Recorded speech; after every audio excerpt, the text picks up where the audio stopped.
कौन है मैया? मैया के बारे में, माता के बारे में आप हमें बताएं तो आपकी बड़ी मेहरबानी होगी। तो नारद जी ने कहा, वसुदेव महाभाग असणु संक्षेपतो मम देव्या महात्म तुलम वक्तुम विस्तराक्षम। कोई विस्तार पूर्वक सैकड़ों वर्षों तक माता भवानी की महिमा का वर्णन करे तो भी माँ की जो बातें हैं उसको कोई पूरा नहीं कर पाएगा। माँ की कृपा अद्भुत है। न तेषाम जायते किंचित शुभम ऋण संकटे। यदि कोई ऋण में घिर गया है, माता रानी का भगत है, तो पड़ी हुई हथकड़ियां टूट के नीचे गिर जाएंगी। अष्टम संतान वसुदेव जी महाराज के यहाँ हुई, देवी भागवत में लिखा है। उससे पूर्व महात्मा गर्ग ने उनको श्रीमद् देवी भागवत की कथा सुनाई। कंस की पड़ी हुई हथकड़ियां टूट टूट करके नीचे गिर गईं। आप किसी भी देवी देवता के भगत हैं, मानिए, हिंदू सनातन के जो देव हैं उनको पूजिए, मानिए, लेकिन माता रानी को अपने आप से दूर मत कीजिए। माता के नाम की चुनरी घर में रखिए, माता रानी के नाम का सिंदूर घर में रखिए।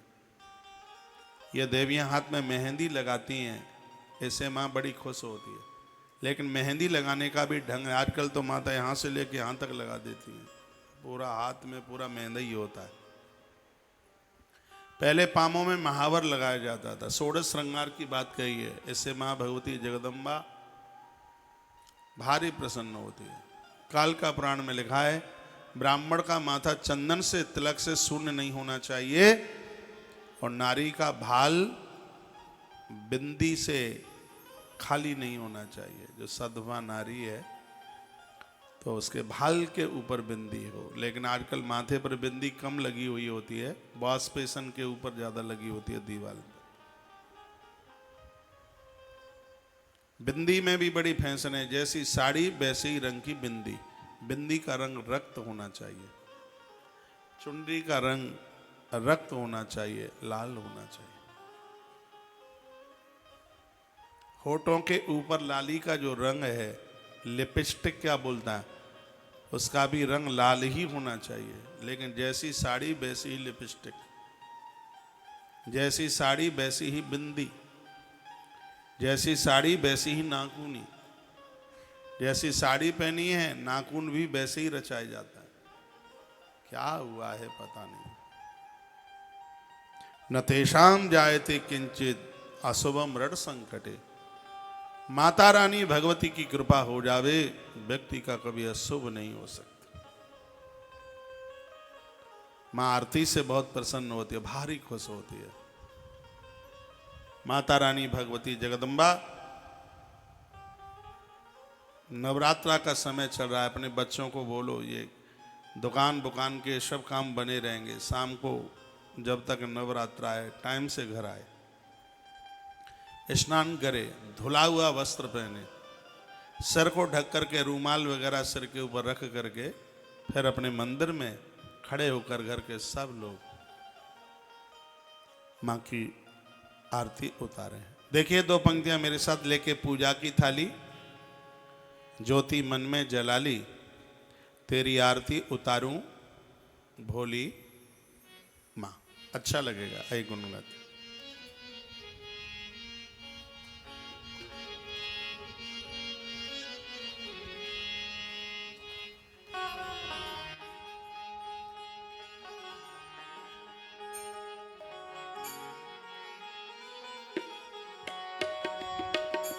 लेके पूजा की थाली ज्योत मन की जगाली, तेरी आरती उतारो बोली माँ।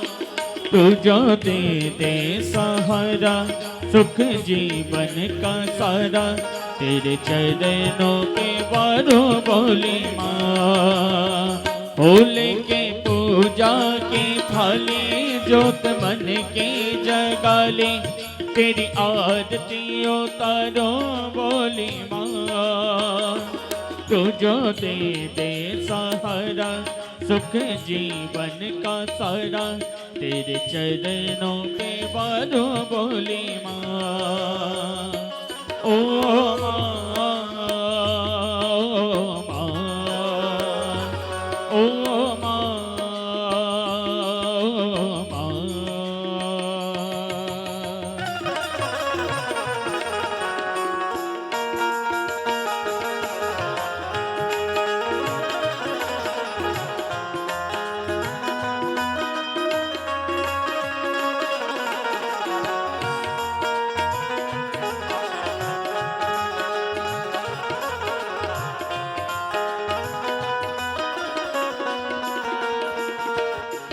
हो धूल तेरे चरणों की लेकर माथे तिलक लगाया।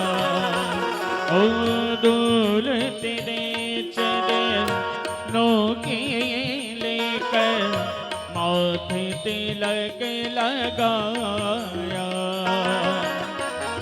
यही कामना लेकर मैया दौर तेरे मैं आया। रहूं मैं तेरा होके तेरी सेवा में खोके सारा जीवन गुजारो बोली माँ। तू जो दे दे सहारा सुख जीवन का सारा तेरे चरणों पे बारो बोली माँ।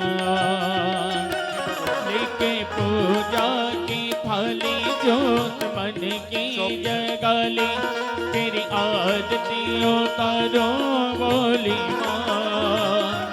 तू जो दे दे सहारा सुख जीवन का सारा तेरे चरणों पे बारो बोली माँ। ओ माँ,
हो सफल हुआ ये जन्म की मैं था जन्मों से कंगाल। हो सफल हुआ ये जन्म की मैं था जन्मों से कंगाल। तूने भक्ति का धन दे कर दिया माला माल। रहे जब तक ये प्राण करूं तेरा ही ध्यान तेरी पूजा करूं मैं बोली माँ। तू जो दे दे सहारा सुख जीवन का सारा तेरे चरणों पे बारो बोली माँ। हो लेके पूजा की थाली जोत मन की जगाली तेरी आरती उतारो बोली माँ। तू जो दे दे सहारा सुख जीवन का सारा तेरे चरणों पे बारो बोली माँ। ओ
तेरी पूजा करे।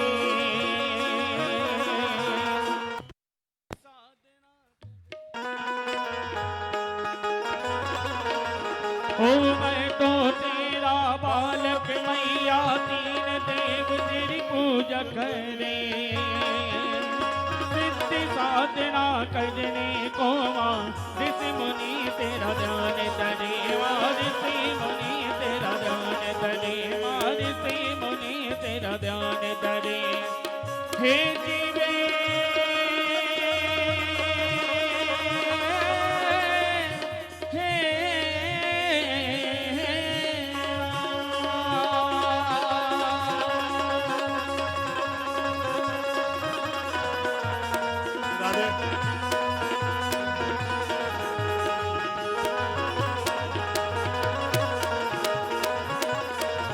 हो तेरी साधना व्यर्थ न जाए, सुख कारक तेरा पूजन।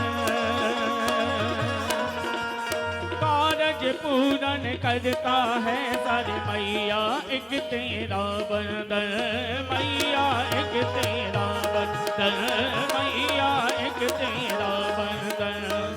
हे जीवे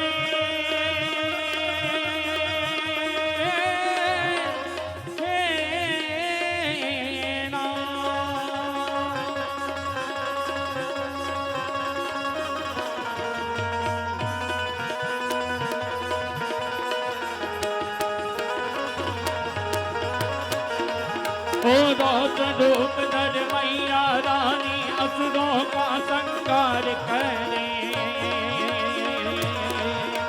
सर्वनाश उसका करती जो धरा पे अत्याचार करे। माँ धरा पे अत्याचार करे। माँ धरा पे अत्याचार करे। हे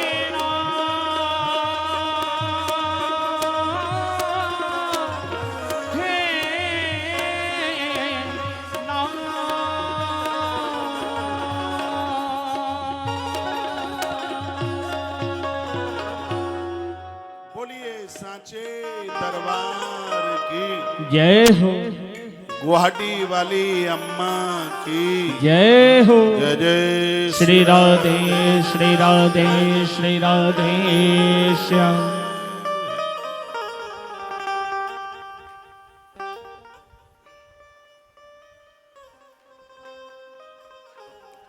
देवसी नारद जी वसुदेव जी महाराज को मां का महात्म्य बताते।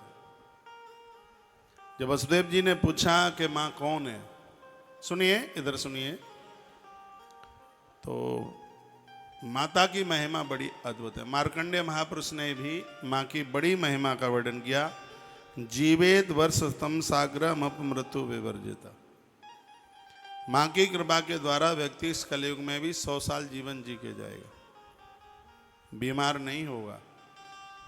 यह उसकी बहुत बड़ी कृपा है।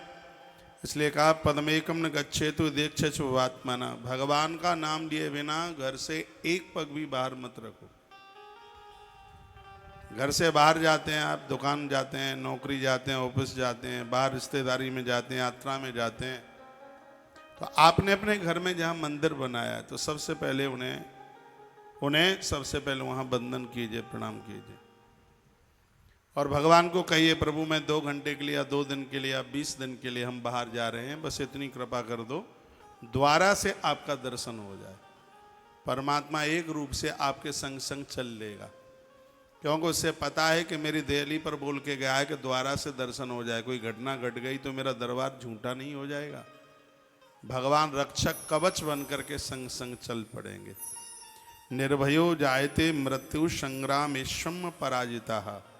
उस व्यक्ति को निर्भयता मिल जाएगी, संग्राम में उसको कोई पराजित नहीं कर पाएगा। इसलिए पद्मेकम न गच्छेतु यदि क्षेक्षु भमात्मनः। एक पग भी भगवान का स्मरण किए बिना घर से बाहर न निकले। ये महात्म्य है देवताओं का।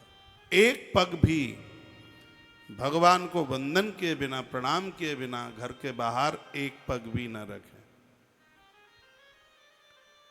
ईश्वर से जुड़ोगे, परमात्मा से जुड़ोगे तो जीवेद वर्ष तुम 100 साल जीवन जी के जाओगे।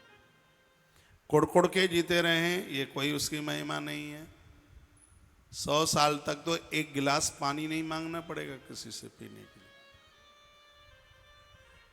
इतना आनंद हो जाएगा। त्रिलोक के तो भवेत पूज्य, जो मां का पूजन करते हैं त्रिलोकी पूरा उस भक्त का पूजन करती है। कालिदास की बात में कल परसों आपको निवेदन कर रहा था। मां के परम भक्त हैं। उज्जैन में माता गढ़काल का प्रकट होकर उन्हें दर्शन देती है। कालिदास वो बोल गए जो ग्रंथों में ढूंढने से नहीं मिलता। ये मां की कृपा से, मां की कृपा हुई है। इसलिए नवरात्रा के भावी दिन चल रहे हैं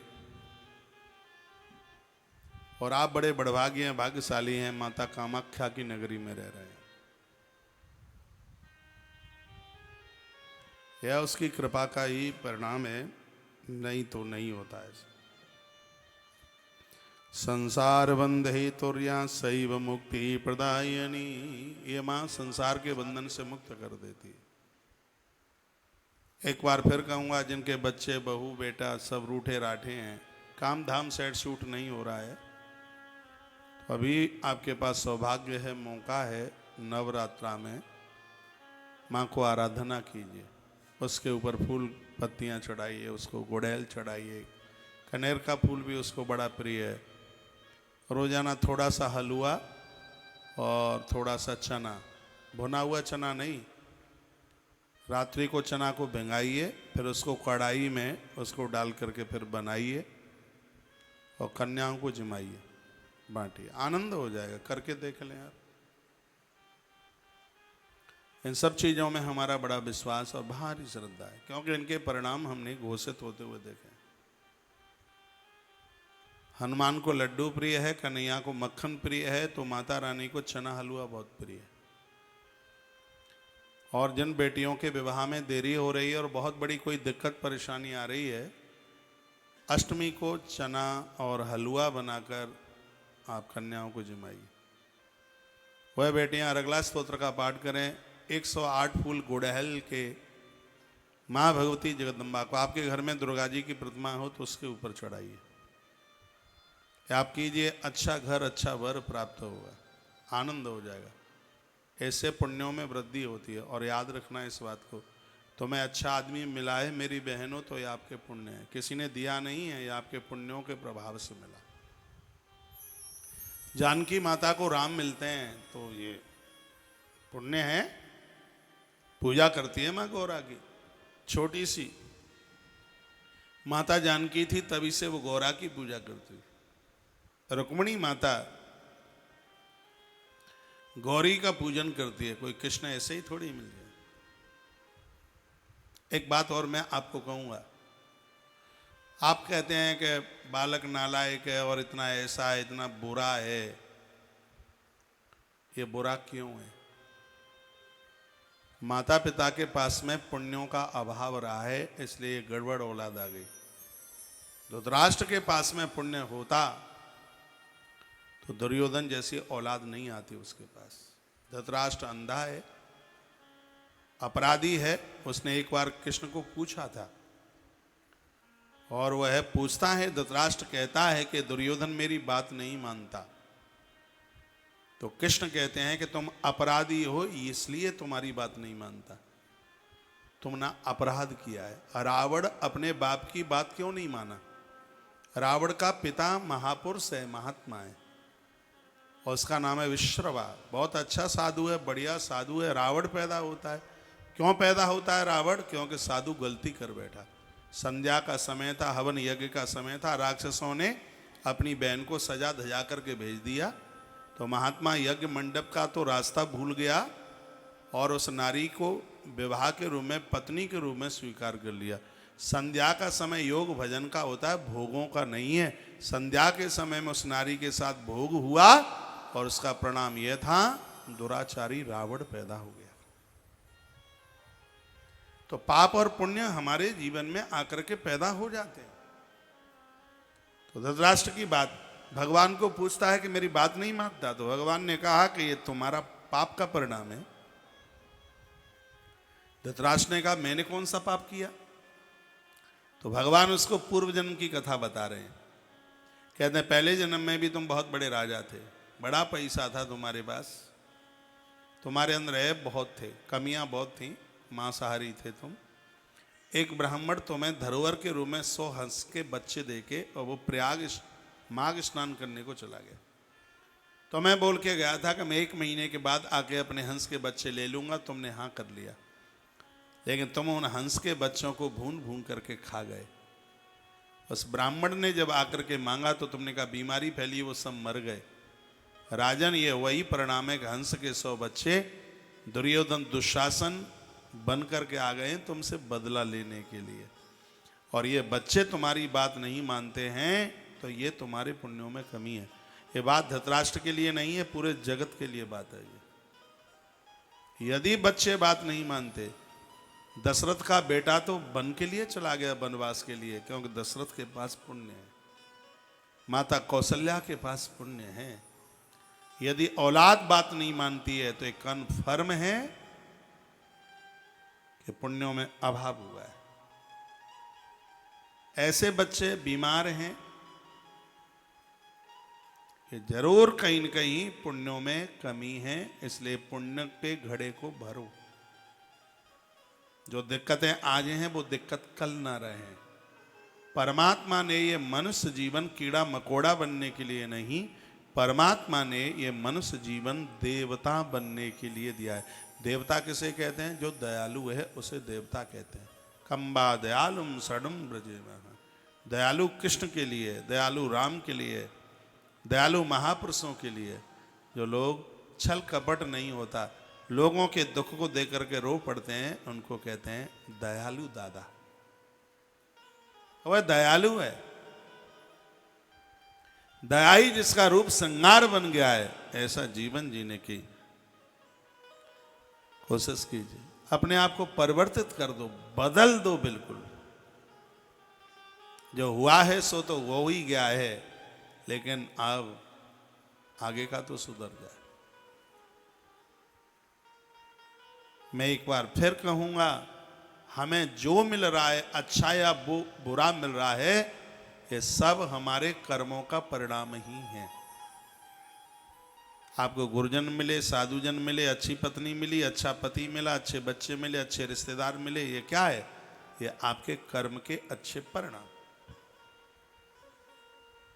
डाकू मिले, लुटेरे मिले, शराबी पति मिला, जुआरी पति मिला, चरित्रहीन पत्नी मिली, ये क्या है? ये किए गए कर्मों के परिणाम। बेटा बात क्यों नहीं मानता? पुण्यों में कमी आ गई। यज्ञदत्त दीक्षित ब्राह्मण तपस्वी महात्मा है, उसका तो बेटा श्रवण कुमार माता पिता के लिए प्राण दे देता है, और बच्चों के लिए माता पिता का आज्ञाकारी बन जाना, इससे बड़ा उनके पास कोई पुण्य नहीं है। सबसे बड़ा पुण्य 4 धाम मम्मी पापा के चरणों में वास करते। माता पिता का दिल दुखाने वाले बच्चे पूरी दुनिया घूम के का ब्रह्मांड की यात्रा करके आ जाए, कुछ नहीं मिलेगा। ये हमने बहुत करीबी से, बारीकी से ग्रंथों में पढ़ा। पिता के आशीर्वाद से तो पिता में भीष्म को इच्छा मृत्यु का वरदान मिलता है। मैं आप सबको कहूंगा, घर के कामों से आपको फुर्सत मिल गई है, बच्चों को भी बच्चे हो गए, कोलू का बैल बन करके मत जियो। अपने आप को स्तुतियों से जोड़ो, दान पुण्य अपने हाथों से करके जाओ, तीर्थ यात्रा सब कुछ करके जाओ। ऐसा जीवन जी करके जाओ, तुम्हारे लिए यमराज के दूत नहीं, नारायण का गरुण आवे लेने के लिए। ऐसा जीवन। यहां भले ही आपको 4 पहिया वाहन अच्छा लगता है, लेकिन हम मर करके जाएं तब हमें 4 व्हीलर नहीं, उस समय हमें 2 व्हीलर चाहिए, 2 पहिया वाला। आप कौन सा राजी होंगे? 4 व्हीलर में जाओगे? एक बार बताओ, काय में जाओगे बैठ के ऊपर की यात्रा के लिए? 4 व्हीलर में नहीं, हम तो भैया 2 व्हीलर में जाएंगे, हम नहीं जाते, क्योंकि 4 व्हीलर तो जाम में खड़ा रहेगा, बड़ा जाम लगता है। हम रोज माता जी के यहाँ जाते हैं, सड़क पर जाम लगता है, 4 व्हीलर तो जाम में खड़ा है। तो 2 व्हीलर तो मोटरसाइकिल चाहे जहां से निकाल दो, हर 2 व्हीलर। सीधी सी बात है, यमराज का जो वाहन है काले रंग का 4 व्हीलर है महाराज, भैंसा है, हमाइस है। और भगवान नारायण का वाहन है वो टू व्हीलर गरुण देव है महाराज। हम तो गरुण पर सवारी कर, तो गरुण तो तब मिलेगा जब गरुण पर बैठने के काम किए हो। संसार के प्रपंचों से फालतू की बात है, बाहर निकल के आइए। परसों मैंने निवेदन किया, जो मानव शरीर मिला है 1 करोड़ वर्ष तक मिलेगा नहीं है, करोड़ साल तक नहीं मिलेगा। दुर्लभो मानसो देहो देही नाम छड़ भंगुरा। मिल गया है, उसने बड़ी कृपा कर दी है तब मिला है। जितना प्रेम पैसा से होता है आदमी का, उतना प्रेम भगवान से हो जाए तो कलयुग में बैकुंठ, सतयुग। मैंने एक आदमी को देखा, सुखताल की बात है, आपने बहुत लोगों को देखा होगा, वो टोकरी में भगवान को ले लेके चलते हैं। मैं भी लेके चलता हूं, मेरे भगवान भी। हमारे मुकुंदी लाल ऊपर बैठे हैं, गोपू, ये निकुंज भाई साहब आजकल कथा सुन रहे। तो आपने देखा होगा, ये प्रचलन नहीं है कि ले ले करके भगवान को चलो, उसी हाथों से नाक पहुँच लो, उसी से कांख खुजा लो और उसी से भगवान को पकड़ लो। नहीं, शुद्धता, शुचिता, पवित्रता, ये सब चीज़ें हों तो ही संग संग भगवान को लेके चलिए। तो आदमी कहता है कि महाराज जी मुझे मेरे गोपाल बहुत अच्छे लगते हैं, आप इनका नाम संस्कार कर दो। मैंने उनका नाम रख दिया बंसी। वो कथा में आए थे, कथा उधर हुई थी, और एक दिन हम गए गंगा जी नहाने के लिए। सुखताल में पास में ही गंगा जी है, वो घिस घिस करके नहला रहे थे तो गोपाल जी हाथ में से छूट गए। सेठ जी थे दिल्ली के, हाथ में से गोपाल जी। अब तो बड़ी परेशानी, हम भी बड़े परेशान थे। गोपाल जी, वो कहते हैं मैं डूब करके मर जाऊंगा, गोपाल जी नहीं मिले तो मैं आत्महत्या कर लूंगा। मैंने कहा हाँ, शकल से दिख रहा है कि आत्महत्या कर ही लोगे तुम। और अचानक क्या हुआ, उनके कुर्ता, सफ़ेद कुर्ता था, ऊपर की जेब में एक 10,000 रुपये की गड्डी रखी थी। वो जमाने में 10,000 रुपये की बड़ी वैल्यू होती थी, खैर वैल्यू तो आज भी है। वो जैसे वो ढूंढ रहे थे तो कुर्ते में बड़ी जेब थी और वो टपक करके गंगा जी में गिर गई। अब जैसे ही वो रुपए की गड्डी गिरी, वो ठाकुर जी को तो भूल गए, ठाकुर जी भूल गए। महाराज जी रुपया, 10,000 रुपया, 10,000 रुपया, और एक शब्द भगवान के लिए उनके मुंह से ना निकले, रुपया रुपया। और बड़ा परेशान वो आदमी। गड्डी भी मेरे हाथ में लग गई और गोपाल जी भी मेरे हाथ में लग गए ढूंढते हुए। वो आदमी, मैंने उस आदमी को पूछा कि सच सच बताइए कि तुम्हें गोपाल जी चाहिए, भगवान एक ही चीज देगा आज तुम्हें गोपाल जी चाहिए कि तो तुम्हें गड्डी चाहिए। वो आदमी बोलता है कि मैं हर अमावस्या को वृंदावन जाता हूँ, 550 रुपये के गोपाल जी आते हैं। सच बात है, मैं और ले आऊँगा, लेकिन कैसे भी गड्डी मिल जाए। 10,000 रुपया, बहुत मुझे दुख हो रहा है, बहुत पीड़ा हो रही है। भगवान तब तक याद रहेगा जब तक संसार की संपदा पर निगाह नहीं होगी, और संसार की संपदा पर निगाह पहुंची तो गोपाल जी तो फिर मावस को द्वारा ले आओगे। हाँ, ईश्वर से सर्वोच्च कोई, मैंने तो खैर दोनों चीजें उसे दे दी। आदमी जितना प्रेम धन से करता है, उसका एकाध गुना भी यदि धर्म के संग जीवन जी ले तो भगवान मंदिर में नहीं, भगवान उसके घर में होगा। लेकिन दुविधा यह है कि होता नहीं है। बेटा भूखा चला जाए तो अपड़ी थपड़ी मच जाती है, और भगवान को भोग नहीं लगाया कोई फर्क नहीं पड़ता। तब तो वो काय के हैं, वो तांबे के हैं, वो धातु के हैं फिर तो। और जब ऊपर बीतती है, जब दुख आता है, तब कहते तुम ही माई बाप हो, प्रभु कैसे भी बचा लो। इसके होने का आभास करो। ये हैं, ये दूसरे धर्म के लोग हमारी प्रतिमाओं का विरोध करते हैं। मीरा के प्याले में नाच पड़ा था ये। और मैं बहुत पुरानी बात नहीं कह रहा हूं, मैं एक 3 दशक की बात, 1990, पूज्य श्री डोंगरे जी महाराज। 2 महात्मा ऐसे हुए हैं जिनकी जितनी बड़ाई करूं उतनी कमी हो। तो सब संत पूज्य हैं। एक पूज्य श्री राम सुखदास जी महाराज, क्या अद्भुत महापुरुष। पूज्य राम सुखदास जी महाराज जो बोल गए हैं, उनकी गीता संजीवनी पढ़ी है आप।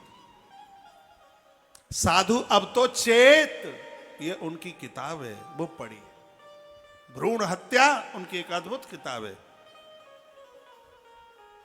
पढ़िए। पूज्य राम सुखदास जी महाराज मेरे बड़े फेवरेट साधु हैं, मैं बहुत उन्हें मानता हूं। जब वो हाड़िया वाली कुंज में वृंदावन में आए थे, मेरा विद्यार्थी काल था। उन्होंने कोई चेला चेली नहीं बनाए। उन्होंने जिस समय ऋषिकेश में उनकी अंतिम यात्रा थी, लाखों लाखों लोग थे उपस्थित। ऐसे साधु की बात कर रहा हूं जिसने यह बोल दिया था कि इतने बज के इतने मिनट पर हम दुनिया छोड़ के जाएंगे, हमारा प्रणाम ले लीजिए। उस महापुरुष की बात कर रहा हूं जिनके कंठ की हड्डी के ऊपर राम राम लिखा हुआ था।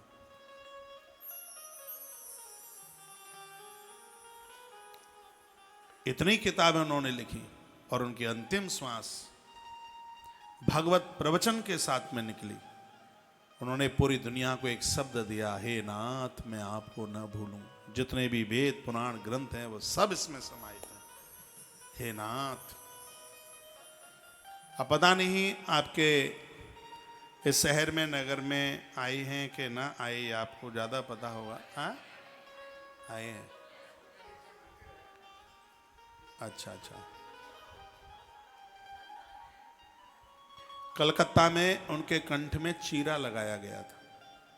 साधुओं के पास अपनी तो कोई बीमारी नहीं होती, वो तो दुनिया की बीमारी ले लेते हैं। तो कोलकाता में वो डॉक्टर हैरान, उसने हाल ही बंद कर दिया कंठ, चरणों में लेट गए। उनके अनुयायियों को कहा, ये इंसान नहीं है, ये भगवान है। मैंने हड्डी के ऊपर राम राम लिखा हुआ देखा। ऐसा महापुरुष 100 वर्ष से ज्यादा जीवन जी के, जिनके जीवन में कोई संग्रह नहीं था, जिनकी अंतिम श्वास परमात्मा के लिए ही समाहित हुई, पूज्य राम सुखदास जी महाराज।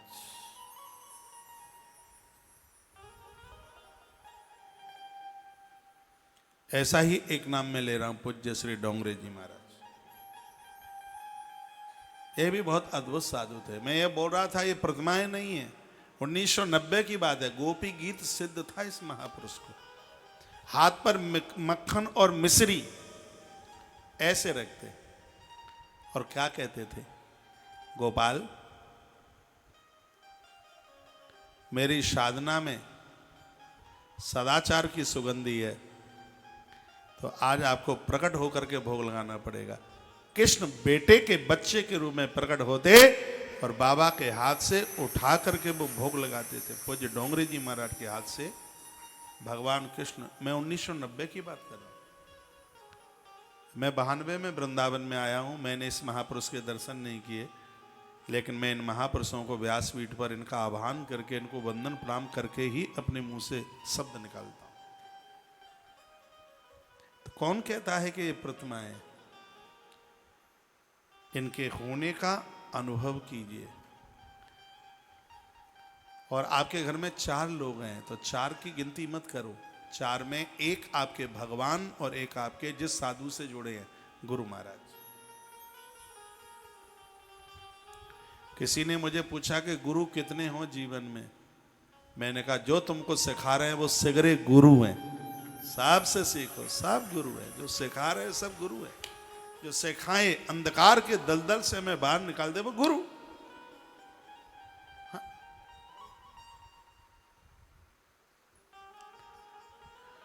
हमारे 2 ही रिश्तेदार, एक तो अपने सदगुरु प्यारे, दूजे श्याम सरकार। हमारे 2 ही रिश्तेदार। आपकी फैमिली में जितने लोग हैं उसमें +2 और कर दो।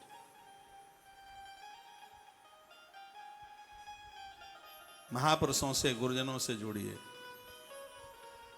साधुओं के साथ जीवन अद्भुत है। एक कथा आती है, महात्मा अहंकार को समाप्त करा देता है। गुरुदेव विश्वामित्र राम जी उनके साथ में थे, धनुष टूट गया, सीता माई ने गले में माला डाल दी, आप सब जानते हैं। अवध में गुरुदेव विश्वामित्र जी आए। पहले तो ये बताइए, मेरी लैंग्वेज आपकी समझ में आ रही है? मेरी भाषा समझ रहे हैं आप? धन्यवाद। मुझसे बंगाली आती नहीं है, आसाम की भाषा आती नहीं है, लेकिन मेरी भाषा को हरियाणा, राजस्थान, पंजाब, यूपी, एमपी उधर के लोग बहुत समझते हैं। मुझे लगता है कि आप में संख्या उधर की काफ़ी होगी। आप राजस्थान से होंगे, हरियाणा से होंगे, आप हो सकता है पंजाब क्षेत्र के भी हों, और यूपी का भी कुछ गिनती हो सकती है, तो जरूर मेरी भाषा आप समझ पा रहे होंगे। एक बार जयकारा लगाइए, बोलिए भक्तवत्सल भगवान।